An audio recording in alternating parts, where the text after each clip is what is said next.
Ya, sekarang kita masuk di yang terakhir, yaitu segitiga restitusi. Segitiga restitusi adalah proses menciptakan kondisi bagi murid untuk memperbaiki kesalahan mereka sehingga mereka bisa kembali pada kelompok mereka dengan karakter yang lebih kuat. Dosen 2004 dalam LMS Guru Penggerak Modul 1 1.4 Budaya Positif. Dalam segitiga restitusi ada namanya menstabilkan identitas. Nah, di sini pada menstabilkan identitas bisa kita tanyakan kepada siswa. Setiap orang pasti pernah melakukan kesalahan. Kemudian kamu bukan satu-satunya yang pernah melakukan ini. Itu menstabilkan identitas. Kemudian validasi tindakan yang salah. Menanyakan tindakan yang salah. Kamu tentunya punya alasan mengapa kamu melakukan itu. Adakah cara lain lebih efektif untuk mendapatkan apa yang kamu butuhkan? Itu untuk memvalidasi tindakan yang salah. Kemudian yang ketiga, menanyakan keyakinan. Menanyakan keyakinan di sini seperti keyakinan kelas apa yang telah kita sepakati. Kemudian kamu ingin menjadi orang seperti apa? Nah, ini yang bisa kita diskusikan kepada anak-anak yang memiliki ataukah mempunyai masalah, dan kita bisa menangani dengan melakukan segitiga restitusi berkaitan dengan yang sebelumnya tadi itu posisi manajer. Kemudian selanjutnya, melalui restitusi kita dapat membantu murid menjadi lebih memiliki tujuan, disiplin positif, serta memulihkan dirinya setelah berbuat salah.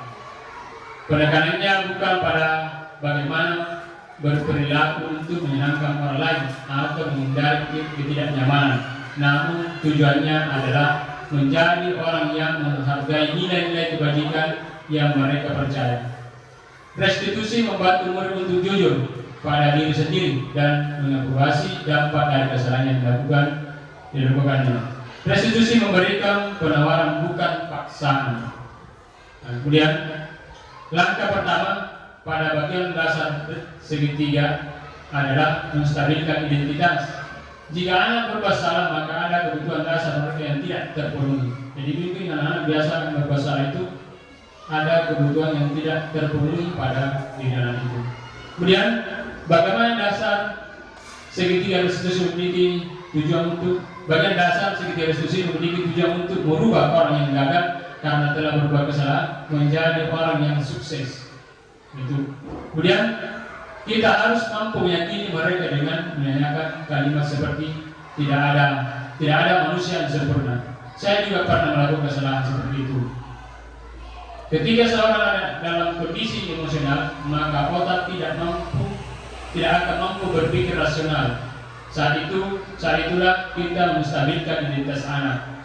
Anak kita bantu tenang dan mencari solusi untuk menyelesaikan permasalahan. Langkah kedua adalah menstabilkan tindakan yang salah. Konsep langkah kedua adalah kita harus memahami kebutuhan dasar yang mendasari tindakan anak berbuat kesalahan. Menurut teori kontrol, semua tindakan manusia baik atau buruk pasti memiliki maksud dan tujuan tertentu. Nah, ketika kita menolak anak yang berbuat salah, dia akan tetap dalam masalah. Yang diperlukan adalah kita memahami alasan melakukan hal tersebut sehingga anak merasa dipahami. Kemudian langkah yang ketiga yaitu menanyakan keyakinan.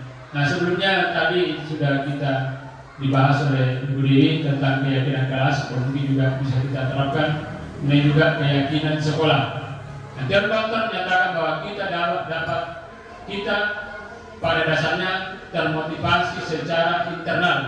Ketika langkah 1 dan langkah 2 sukses dilakukan, maka anak akan siap untuk dihubungkan dengan nilai-nilai yang dia percaya dan berpindah menjadi orang yang dia inginkan. Penting menanyakan ke anak tentang kehidupan kedepannya yang dia inginkan. Ketika mereka sudah menemukan gambaran masa depannya, guru dapat membantu mereka untuk tetap fokus pada gambarannya. Melalui sekitar institusi, kita dapat mewujudkan mereka menjadi murid yang merdeka.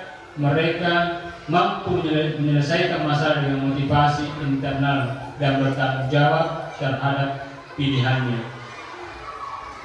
Nah, ini video tentang segitiga restitusi. Siang saya. Siang Pak. Sudah lama lagi berusaha. Kenapa hari ini ada di sini? Kesel Pak, kesel banget. Masa aku dikatain tukang fitnah Pak?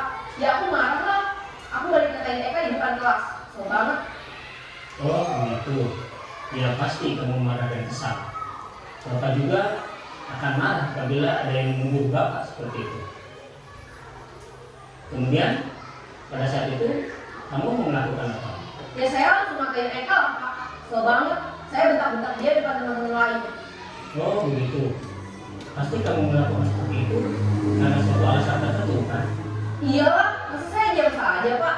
Ya saya bela diri lah. Masa saya dituduh tukang fitnah? Ya wajar lah.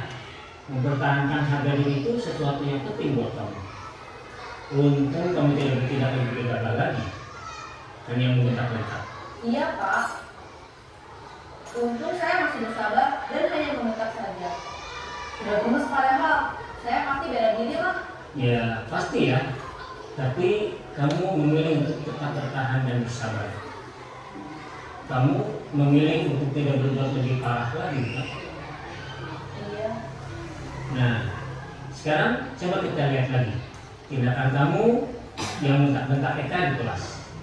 Tindakan kamu itu kira-kira sesuai dengan keyakinan kelas atau prinsip kamu tidak? Enggak lah Pak. Capek Pak jadi pengarah. Jadi keyakinan atau prinsip mana yang kurang sesuai dengan keinginan kamu? Ya, saya sebenarnya sangat menghargai orang lain. Mungkin saat itu saya menjadi emosi, jadi tidak menunjukkan sikap itu. Kamu meyakini tidak? Menghargai orang lain itu penting buat kamu. Yakinlah Pak. Iya, setuju. Kita harus saling menghargai. Namun ada juga keyakinan yang kita sepakati yang perlu kita jalankan apabila kita sedang marah, bukan? Ya, saya bisa lebih proaktif, mulai dengan diri sendiri. Saya bisa jadi lebih sabar, dan berwaktu juga untuk berpikir mau apa selanjutnya.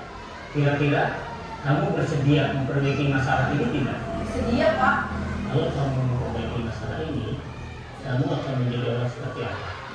Saya akan menjadi orang yang bertanggung jawab kali ya Pak. Dan senantiasa proaktif. Iya, menurut kamu bagaimana rasanya menjadi orang seperti itu? Ya nyaman lah, bangga bisa bersabar dan menahan diri. Baiklah kalau begitu. Yuk kita pikirkan bagaimana memperbaiki masalah ini.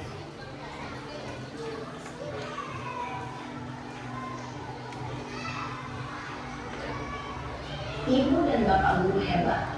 Baru saja kita menyaksikan contoh bagaimana seorang guru berada dalam posisi manajer menggunakan penerapan segitiga restitusi. Mari kita bahas satu persatu. Itu tadi penerapan segitiga restitusi yang bisa kita lakukan kalau misalnya menangani anak-anak. Ya.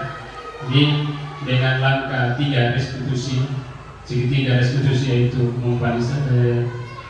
menstabilkan identitas, validasi tindakan yang salah dan menegakkan keyakinan. Itu yang bisa kita lakukan.